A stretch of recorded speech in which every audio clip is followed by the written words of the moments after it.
Hey, how's it going everyone? GC Performance here, back with another video. Today I have for you guys the Tarmac SL7. This is a 56 with a custom build up on Princeton wheels, coming at 15 pounds, 10 ounces, and in kilos, 7.09 kilos. Stay tuned for the COLNAGO weight right now. All right guys, here we have the COLNAGO 2022 in the V3RS in a disc brake version. It's about a size 56, weighing at 16 pounds, 14 ounces. Almost 17 and 7.67 kilos. Stay tuned to after the video. We'll hear a free body sound test on those Cyclas and those Princeton wheels right there. Thank you guys. Hey, how's it going everyone? GC Performance here, back with another video. Today we're going to be taking a look at two of the most respected bikes out there in the Tour de France this year. We have over here the 2022 COLNAGO V3RS, which I've done a video on this bike before. You guys can check it out when I post a link up there before. And also we have the Tarmac S-Works SL7 that's been dominating the sprints with a Cavendish there as well. So you have yellow jersey winner Pogacar, who won it last year with rim brakes. Now he's dominating this year with disc brakes. So for all you people who've been saying he's winning because of rim brakes, he's on the same bike, the V3RS, with disc brakes on there, and he is looking like he is in freaking form of his life. So he's actually killing it. And then over here we have the specialized Tarmac S-Works SL7 with Cavendish that actually kills it on the sprint stages. So the reason for actually making this video is to go ahead and just kind of show off the differences between two of the bikes, to show off, you know, prospectively. They're very similar looking style frames. You have the COLNAGO over here, you have the specialized SL7, but you have the lower seat stays on one, the lower seat stays on the other. This is a very winning formula style frame. You'll see a lot of companies do this. Pretty much every single company out there, the new Dogma F looks similar to this with the lower seat stays, the Aero, the pretty much do it all bike. So I wanted to really just kind of go into everything and kind of break down the differences between the two of them and show you guys what you get for your money. And I'll take into consideration this. The weight of this one, the size 56, was without pedals and cages and without the garment mount. Over here we have on pedals, cages, and garment mount. So that's a real world weight that I gave you for around 17 pounds. That one's about 15 and a half without anything. So you got to figure it'll go there as well. And also on here, this chainring is a 46, whereas that is a 54 tooth chainring, so a little bit more weight there as well. And the wheels are an aftermarket brand, Cycla Wheels, and also Princeton wheels as well. So they're not a fully stock bike verse to verse, but I'm just going to show you guys, you know, frame wise, all their own perspectiveness. So starting off with the COLNAGO V3RS, over here we have the integrated cables, the whole cockpit. So this is their COLNAGO handlebar, full carbon fiber. The cables are ran internally through here, into the stem, which is their own COLNAGO stem, and then down into the frame where it's finally met through the fork and then pops out through the rear stay as well. What's doing this is that you're going to have no cable showing. It's going to be a much cleaner look. You're going to see a lot more bikes doing this as well. So with the design like that, it's meant to reduce drag. It's not supposed to have any kind of negative effects for wind tunnels. So it's just a really clean looking cockpit. With this bike as well, the COLNAGO fork is a half moon fork. So it gives up the free space for the cables to go through. You can see right here, you have the flat style fork in the back, which looks really good. COLNAGO killed it this year. I mean, I don't sell COLNAGO, but I'm just a big fan of their bikes, and I mean, who couldn't with how they're dominating the tour? But the V3RS disc is a dream bike of mine for sure, and also C64, just a lugged frame to hang on the wall. It's just bike form. But yes, so you have their own COLNAGO handlebar and their own stem that integrated where the cables are not showing. This is pretty much the new norm now for the whole industry, where we're going, all cables are hidden. No one likes to look at them anymore, so we try to hide cables as much as possible. Going down to the front, we have the through axle over here, which on COLNAGO, it's on the left side, whereas on the Tarmac, it's on the right side. So I'll point that out. There's different sides here, but the same way you take it off. This is a 5mm Allen key. It's threaded, same width and everything like that, so nothing different there. On this bike, we have on here Cycla Wheels, which I've done a video on here as well. They're made right down the street from us, actually. Very nice, high-quality wheels.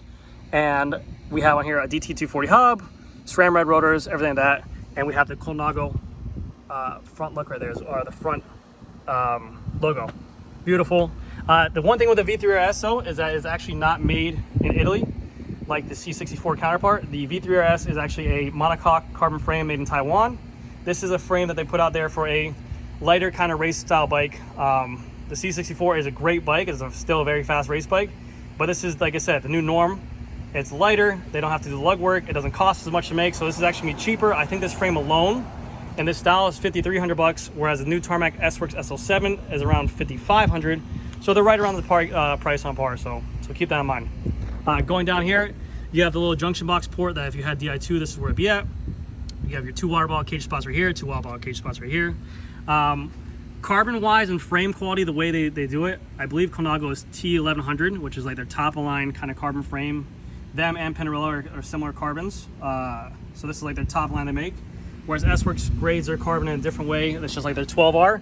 But in respecting this is both the top end of the spectrum for a frame. So this is like their most expensive frame you can get.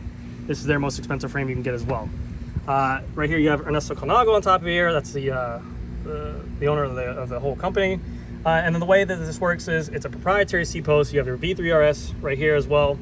Rounded in the front, flat in the back to make it more aerodynamic. And you have your 4mm seat wedge kind of cover right here. Very similar, like I said, to the Tarmac SL7 that you can see. On here, this is a T47 bottom bracket by COLNAGO, and it is Italian threaded as well. So with any kind of Italian bike, they're going to have Italian threads, which are just reverse threading compared to any other bike. So if you do get an Italian brand like COLNAGO, Pinarello, whatever it is, keep that in mind. You might need to get a different bottom bracket when building up. The Italian stuff is going to have an Italian threaded bottom bracket. No difference in style, just the threading pitch. So keep that in mind. But this is I believe a press fit, and then they thread into each other on there. So I have to double check for sure. But I know the Tarmac SL7 is threaded. That was a change they made to the whole bike itself. But you can see in the front as well, to show off, it's more air on the front, more air on the front. You have the rounded in the bottom, and it's more flat in the top as well. Crank on here is going to be a SRAM red 4633 tooth chainring, no power meter, with a red crank arm as well. And then you have a SRAM red front derailleur and a SRAM red chain. And the cassette in the back is a 1026 with a SRAM red rear mech as well. The wheels on here are staggered. It's a 50mm in the front and a 55mm in the rear. And again, a DT240 hub, and it has a 54 tooth ratchet. Sounds nice and loud, which I'll show you. So now, very similar look on here. You have the rounded in the front, flat in the back for more aero qualities. The lower seat stays to make it, again, more aero. I mean, this is a winning formula that you've seen every single company make, so you can't go wrong with it. Through axle in the rear as well, but again, the way this is gonna work is that the 5mm is on this side now, so you're going to remove the through axle, and yeah, this is where the rear brake exits, but very similar qualities in terms of bikes, in terms of look and style. But I mean, if other companies are making this and they're winning and they're thriving on it, I mean, if you have a winning formula, you're just going to copy it. So let's go over to the Tarmac SL7 and we'll show you. I've done these videos tons of times for you guys, so you guys probably know, but I'll show you this one as well. We have here, starting off with a handlebar. This one should have usually an Aerofly handlebar here, but with the handlebar storages, we just have a regular circular handlebar. But the way this works is cables go in through the bar, they pop out right here, and as you can see, this is the difference right here. This is going to have cables ran underneath the stem, but it's just tucked enough so that way it's very easy to work on. So if you ever did need to change a stem or to drop spacers, you don't actually have to re-bleed the brakes. So this is a plus to the Tarmac, I'll say, that these spacers are pop away. They literally just pop off. You can lower the stem. You can figure out your stem length before you go ahead and cut the bike. So kudos to them. I give them a great design plus in there, because I've worked on bikes before in the past where the cables are ran internally through the stem. I don't know if there's an easy way to take this off or not, but usually when they're ran in through here, into the stem, it is sometimes more of a pain in the butt to change out stems or to get your fit right before actually. So let's say you buy this bike as is, you don't know your fit size, or you want to slam the stem. Sometimes you have to redo all the cables and re-bleed it, and the shop might charge you a fee. But if you're usually buying a bike this quality, they probably won't, but keep that in mind. So there is a little bit more ease with the Tarmac SL7 to swap parts, change stems, lower, everything like that. Cables go down the side of the fork. They pop out right here, similar to the COLNAGO. And like I said, right here we have on here the 6mm through axle is going to be on the other side. It's going to match the rear. And then we have on here these wheels, which I'm going to do a full in-depth review on. These are the Princeton Carbon Wake 6560s. I've done a video on the 4540s. These are a gloss look wheel with the chrome on there. It looks stunning, man. This bike the wheels are beautiful. It's eye candy. I'll do a more in-depth look on them for sure when we get into the future. And also, before I go any further, this is the Tarmac Sagan edition, so you can see the destructive kind of color paint. You got the gold right here, the red, you got the blue on the back. We got the nods to Sagan right here, the legendary Peter Sagan. It's unfortunate he dropped out of the race, but his knee was bothering him. And then this part right here looks gorgeous. I love that look. The Tarmac with the gold. I really want to make, if this is my bike, I get a gold outline around here, like in vinyl. It looks sick. But yes, okay, so we got that. Go down to the top. The Tarmac, I noticed that the actual top tube of it is more sloping, whereas the COLNAGO is more straight across. I think COLNAGO just went for the more classic design of the race bike, but they did a little bit more sloping down tube. And then again, we have the more aero looks over here as well. We have the fronted aero fork, the front aero head tube, kind of rounded, more straight lines, not as round on the top tube and down tube. This is their 12R carbon. So the top line carbon they make. You got the 2 water bottle cage right here, boom, boom. You have a threaded bottom bracket on here with English thread as well. Chainring on here is going to be a SRAM 5441 tooth chainring, a monster chainring. It's crazy. Got a power meter on here and a SRAM 172.5 crank arm, SRAM red front derailleur, SRAM red chain, a 1026 cassette in the back, and then a SRAM red rear mech in the back as well. In the back we have a tune hub. Stay tuned to a free body sound tester there. But here's where the rear stays pop in. This was one of the biggest changes they made from the SL6 to SL7. This is the design that everyone's doing. This is the reason why they got rid of the Venge. They lowered the seat stays, they made them more aero, more flush, and now even if you look at the Pinarello Dogma F that just came out, it looks very similar to that. Everyone's kind of doing that lower seat stays midway. It just gives them more aero look, more clean lines, more flush, and everything. Same seat wedge tightening right here. This is a proprietary seat post. The COLNAGO is a proprietary seat post. Round in the front, D-shape in the back, or sorry, flat in the back. And then you have a 4mm wedge right there to go ahead and tighten that up. But yes, I mean, you can see very, very similar qualities in the bike. I mean, I think if you were to strip off the logos between the two of them and you have the same size bikes right next to each other, it'd be very difficult if you didn't know anything about bikes to tell which one was which. But yeah, I just kind of want to make this video, show off the differences if you're maybe interested in the two. Like I said, I think the COLNAGO V3RS disc brake frame right now is 5,300. And I believe the S-Works SL7 frame right now is 5,500. Pick your poison. Both bikes are going to be great quality bikes, very fast. I mean, top of the game, top of the industry right now. These bikes are class leading in everything. I mean, you want to be a climber? You got the Bugatti, the yellow jersey wearer. You want to be a sprinter? You got the Cavendish, you got the Tarmac, you got the S7. So I don't think you can go wrong with either choice you do.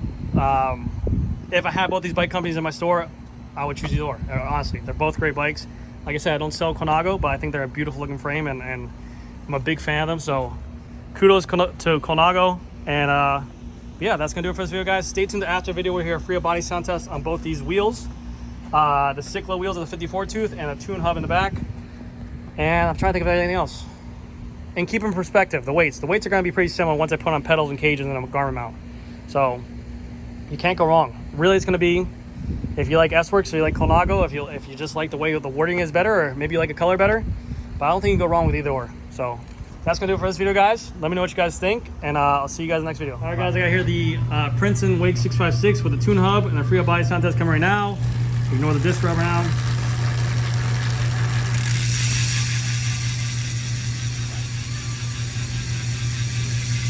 All right, guys, stay tuned to the COLNAGO V3RS now. All right, guys, I got here on the COLNAGO V3RS with the Cycla wheels in the back and a DT240 hub.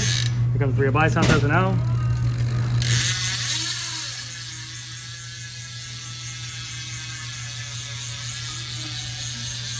All right, guys, thank you so much for watching. I'll see you guys in the next video.